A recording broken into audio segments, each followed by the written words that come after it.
I swear I didn't mean to linger in their kitchen that late.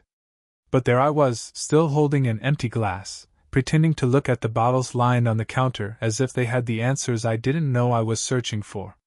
The house was quieter than it should have been. Too quiet, like the laughter from the dinner table had been swallowed by the walls, leaving behind only the sound of a clock ticking above the doorway. And then she walked in. Not with a grand entrance, nothing like that. She just pushed the door open softly, barefoot on the tiles, holding the faint smell of perfume that had already settled into the room hours ago. My boss's wife. Claire. I'd said her name 100 times in my head but never out loud, not directly to her. Her eyes slid toward me with a kind of curiosity I couldn't read, and yet, in that pause before she spoke, it felt like she could see right through me. "You look like you're hiding," she said. I laughed too quickly, shaking my head, gripping the rim of the glass too tightly. "Just needed a minute. Too loud in there." Her lips tilted, not quite a smile, more like she knew something I didn't want her to know. She poured herself water, the sound of it louder than it should have been, and then leaned against the counter across from me. "You're different from the others," she murmured. Not a compliment. Not even a statement I knew how to answer. I wanted to ask what she meant, but my throat locked up. I was 24 and trying too hard to look like a man who belonged in a room full of people twice my age. She must have noticed the way I straightened, the way I avoided her eyes but couldn't keep from glancing back when she looked away. The silence stretched. She tapped her finger against her glass, slow and steady, and the sound was almost hypnotic. "You don't talk much around him, do you?" she asked finally. "Him, my boss, her husband. The man who gave me the job that paid my rent. I guess I don't have much to say." Her gaze sharpened, and I knew she didn't believe me. I felt heat crawl up my neck, the kind that came from being caught in a lie that wasn't quite a lie. For a moment, it seemed like she might press harder, but instead, she looked toward the window. The outside light caught in her hair, a glimmer I shouldn't have noticed. She took a slow sip of water, and her throat moved delicately, and my chest tightened for reasons I couldn't admit. Something about the air shifted then, heavier, denser. She set her glass down and stepped closer, not close enough to touch, but close enough that I caught the warmth of her skin and the faint trace of something floral lingering on her sweater. "You remind me of..." She started, but then stopped. The words hung unfinished, and she tilted her head, studying me as if she were deciding whether to finish them at all. My pulse beat in my ears. I wanted to ask. I wanted to know. Instead, I forced out a clumsy, "Of who?" Her lips curved, slow, deliberate, secretive. But before she could answer, the doorbell rang. The sound shattered the moment, sharp and sudden. She blinked, the spell breaking, but the look she gave me before she turned toward the door was nothing I could mistake. A look that said, "This isn't over." The doorbell had stopped ringing, but the echo lingered between us, a reminder that the world outside still existed. She hadn't answered it yet, hadn't even moved from where she stood. I didn't either. Her name is Claire, but I've always called her Mrs. Thompson. In my head, a habit I can't shake even when my chest tightens around the sound of her real one. I remember the first day I met her, 24, fresh out of college, fumbling with my tie in front of her husband, thinking I had to prove I was capable. She had smiled then, kind but faintly amused, like she was humoring a child who thought he could play in the adult world. And yet, here she is, decades older, carrying herself with a kind of quiet certainty I could never imitate, and somehow, she notices the way my hands tremble when I reach for the glass. I shouldn't want this. I know I shouldn't. She's married. Her husband is my boss, the man whose opinion could shape the next few years of my life. But still, I can't stop noticing her, the way she brushes her hair behind her ear when she's thinking, the small crease that forms between her eyebrows when she's puzzled, the sound of her laughter, low and unrestrained, that comes out only when no one else is around. She, too, has a past I can't fully touch. A divorce that left her wary, careful, unwilling to admit how lonely she can feel in a house that once held more laughter than it does now. I've caught glimpses, fragments of photographs, stories that slip out in passing, a quiet sigh she thinks I won't notice. She's someone who's learned to shield her heart, and yet, tonight, there's a softness in her eyes that isn't just kindness. I tried to keep my thoughts in check, tell myself she's untouchable, a figure in a story I shouldn't be writing. And yet, I feel a pull I can't name, an ache that sits behind my ribs every time she looks at me. I know she feels it too. There's a tension in the air, a friction neither of us wants to speak of. I catch myself imagining impossible things, brushing my fingers against hers as we reach for the same glass, sharing a quiet laugh over some private joke, the warmth of her shoulder brushing mine in the kitchen as she reaches for something. I shove the thoughts down quickly. They're dangerous, taboo, and delicious. "Do you always stay so late?" she asks, voice low, almost conspiratorial. "Not usually," I admit. "Tonight. I guess I just didn't want the night to end yet." She doesn't respond immediately. She just tilts her head, and for a moment, it's like she's studying the space between us as if she might step into it or pull away entirely. And then, just before she turns to finally answer the door, her fingers brush mine. A fleeting touch, accidental or not, but enough to send a jolt straight through me. We freeze for a heartbeat. Eyes lock. Neither of us says a word, but in that silence, something unspoken passes, recognition, desire, and the mutual acknowledgement that whatever this is, it's dangerously real. The doorbell rings again. And this time, we don't move. The doorbell didn't stop. It rang again, urgent this time, like it had grown impatient. Claire froze, her hand hovering over the knob, and I realized I'd been holding my breath for too long. Her husband. Of course. She turned toward me, eyes wide for a flicker of a second. "Stay," she whispered. Not a request. A command. I nodded, heart hammering. My palms were slick on the counter. I felt suddenly too aware of her presence, too aware of the space between us shrinking with every second. She moved past me to the door, just enough that I caught the curve of her neck, the line of her jaw. My stomach twisted, but I stayed put. The door opened, and a voice I didn't expect. "Claire?" It was soft, casual, but it carried a weight. Her husband, back earlier than I'd realized. My mind froze. I hadn't even considered this possibility. Just me," she said smoothly, though her eyes flicked toward me and lingered longer than comfortable. "Hey," he said, walking in, shrugging off his coat. He didn't notice me at first. I didn't breathe until he passed, and even then, every movement she made seemed amplified. I should have left. I wanted to leave. But I couldn't. Something rooted me to the spot, a mix of guilt, curiosity, and the ridiculous, undeniable pull she had on me. She moved back toward me after he disappeared into the living room. "Don't," she started and stopped. Her lips pressed together, and she turned slightly away, brushing a hand over hers like she needed to steady it. "Don't what?" I asked, though my voice came out a little too soft. She glanced at me, and for a moment I thought she might say the words.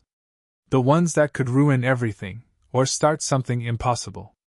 But then she stepped closer, just an inch, and the heat of her body was enough to make my knees weak.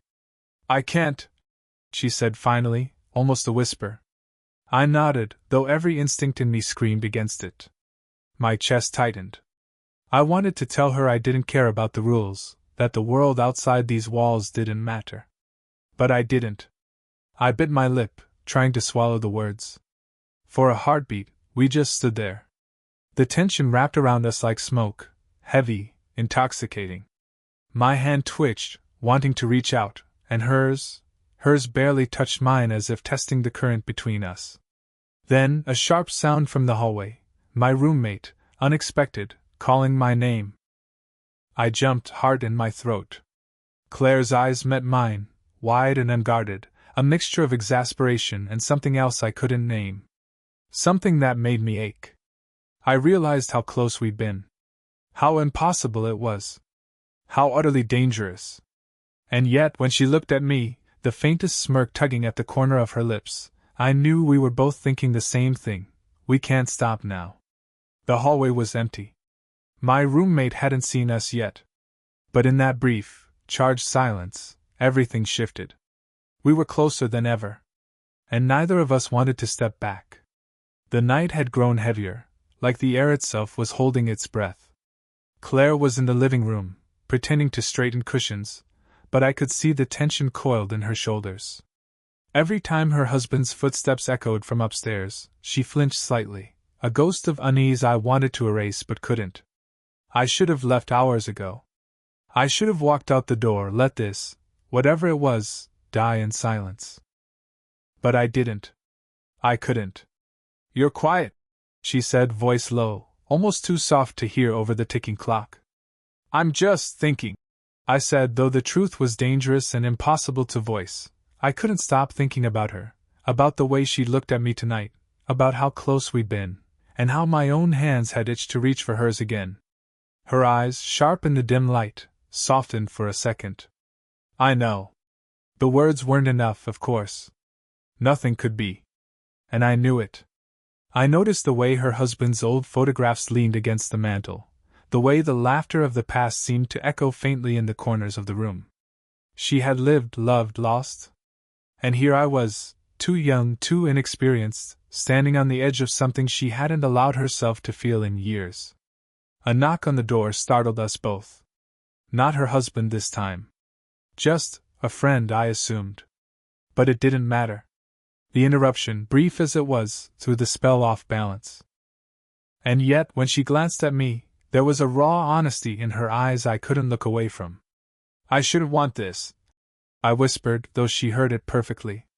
You shouldn't, she echoed, but her fingers brushed mine again, lightly, dangerously. That single, fleeting touch was enough. My chest tightened, my knees threatened to buckle. I wanted to tell her everything. How the way she smirked earlier made me feel like I'd been seen for the first time, how every careful smile she gave me felt like a lifeline.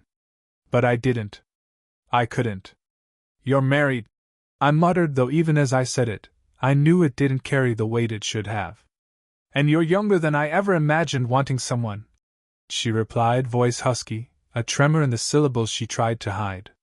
We stared at each other, breathless, hearts hammering, the room too small, too heavy, too full of everything we weren't supposed to feel.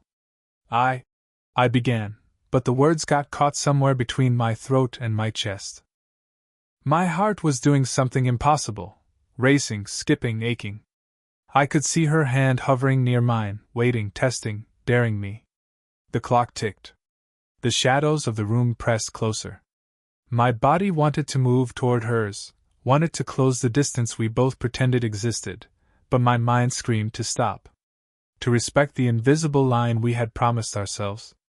And then, just as I leaned in, just as her breath hitched, just as the world shrank to the space between us, her phone buzzed on the counter. She glanced at it, eyes widening, and the moment shattered. We froze. Everything hung suspended, desire, fear, guilt. And yet neither of us moved away.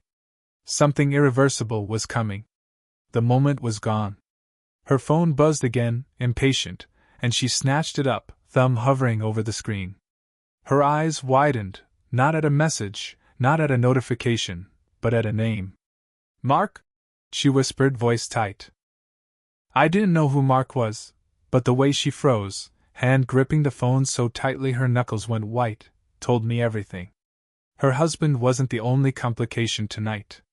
Something else had landed, heavy and sudden, between us.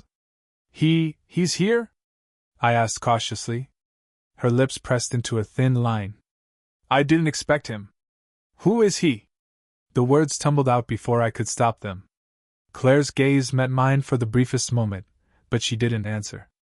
Instead, she slipped past me toward the window, as if trying to make herself small.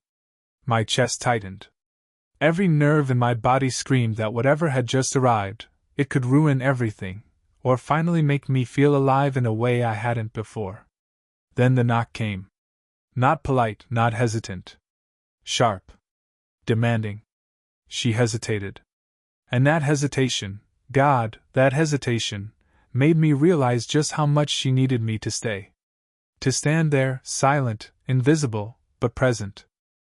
My fingers itched to reach for hers, to anchor her, to tell her that whatever storm was outside, I wasn't going anywhere. The door opened, and a tall man stepped inside. Not her husband, not a friend, someone else entirely. Someone who had the right to anger, the right to confront, the right to everything we'd been trying to ignore. Mark. The tension in the room twisted tight. His eyes flicked to me, sharp, assessing. I didn't expect anyone else here. Claire's hand found mine instinctively, just for a second, and I felt the electricity surge again. Not safe. Not allowed. Dangerous. And yet, in that touch, she said everything she could in voice. She started, faltering, and the sound of her hesitation cut deeper than any words could. I wanted to speak, to tell Mark to leave, to erase every complication with a single step forward. But I stayed silent, caught in the storm of her fear, my own desire, and the impossibility of the situation. Mark's gaze lingered on us, on the closeness we hadn't hidden but had desperately tried to pretend was innocent. A spark of understanding, or maybe suspicion, flickered there. I swallowed hard. My throat felt dry, my hands shaking despite every effort to stay composed. I wanted to pull Claire toward me, to shield her, to make everything right. But that was impossible. You can't, she whispered suddenly, almost pleading. And in that instant, I realized the truth. This night, this moment, was no longer just about desire or temptation. It had become a battlefield of secrets, of choices, of loyalties. One wrong word, one wrong look, and everything could shatter. And yet, my hand stayed where it was, hovering near hers. Because no matter how impossible it seemed, either of us could let go. Mark lingered near the doorway, his presence like a weight pressing against everything I thought I knew. Claire's hand remained close to mine, her fingers brushing lightly, a silent rebellion against the chaos surrounding us. I could feel her pulse under my skin, could hear it echoing through my own chest. I can't keep doing this, she said finally, voice trembling. I shouldn't even. You can, I interrupted, voice rougher than I intended. You can. You don't have to pretend for him, or for anyone else, or even for me. Her eyes widened. A mixture of relief, fear, longing, it all swirled there. And for the first time tonight, I felt like she was really looking at me. Really seeing me, not the boy, not the employee, but me. I'm scared, she whispered, almost inaudible. I stepped closer. I'm scared too. But we can't ignore this. Not anymore. Her hand slid into mine fully, not hesitating. My chest tightened, my mind screaming against the inevitability of what we were doing, but I didn't pull away. We had crossed the line hours ago, in stolen glances and brushing fingers, in the dangerous space between words and silences. Tonight, we were stepping into it fully. Mark cleared his throat behind us, a sharp reminder that the world outside our bubble still existed. But I didn't care. Claire's eyes met mine again, a silent agreement passing between us. I can't, she began, but then stopped, letting the words dissolve into the heat of the moment. I cupped her face gently, surprised by how naturally it felt, how necessary. She didn't pull back. Instead, she leaned in slightly, the faintest tremor running through her. This, whatever this is, it's real, I said, voice low. And I don't want to hide from it anymore. Her lips parted slightly. Her breath hitched. I wanted to close the distance, wanted to erase all the fear, all the rules, all the guilt, but I paused. Because even in this moment of revelation, reality hadn't disappeared. Her husband, my own hesitation, the impossibility of it all, it still existed. I know, she said, almost in unison with my thoughts. I know it's impossible. But I can't pretend it's not real either. We just stood there, suspended, hearts racing, hands intertwined. Everything we weren't supposed to feel was finally out in the open. No promises, no illusions, just the raw, undeniable truth between us. And then, the quietest sound, her phone vibrating again on the counter. The world outside pressed back in. We looked at each other, and for a second, nothing needed to be said. Whatever happened next, decisions, consequences, regrets, it didn't matter in that moment. Because for the first time tonight, we had chosen honesty. We had chosen each other, even if only in the fragile, fleeting present. And maybe that was enough. The morning light came slow and soft, spilling over the living room in pale gold streaks. Claire was already awake, curled up on the sofa with a blanket pulled over her shoulders, a faint trace of last night's tension still lingering in her posture. I sat across from her, legs pulled up, trying to make sense of the quiet that followed the storm. Nothing had been perfect. Nothing had been neat. But somehow, in that stillness, it felt like the first time we could breathe together without the weight of expectation pressing on us. She looked up, eyes meeting mine, and there was a softness there that hadn't been possible before.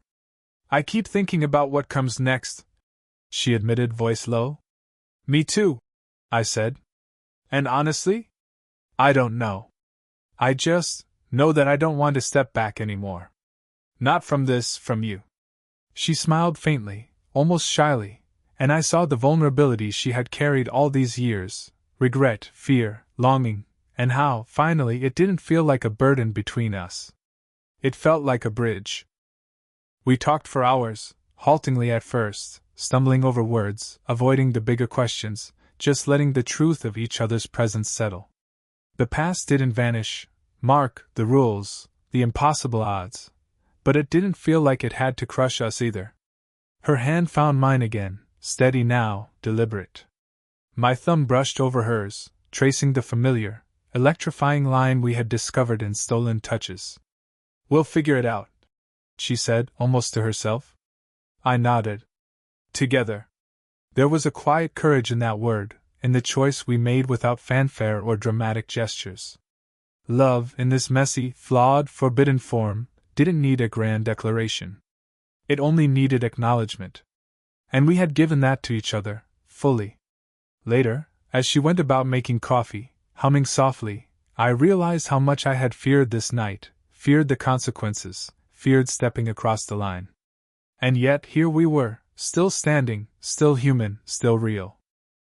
The world outside might not understand. My boss might never forgive, and the risks were far from gone. But in that moment, the fragile, fleeting present felt like everything. I reached over, touched her shoulder gently, and she didn't flinch.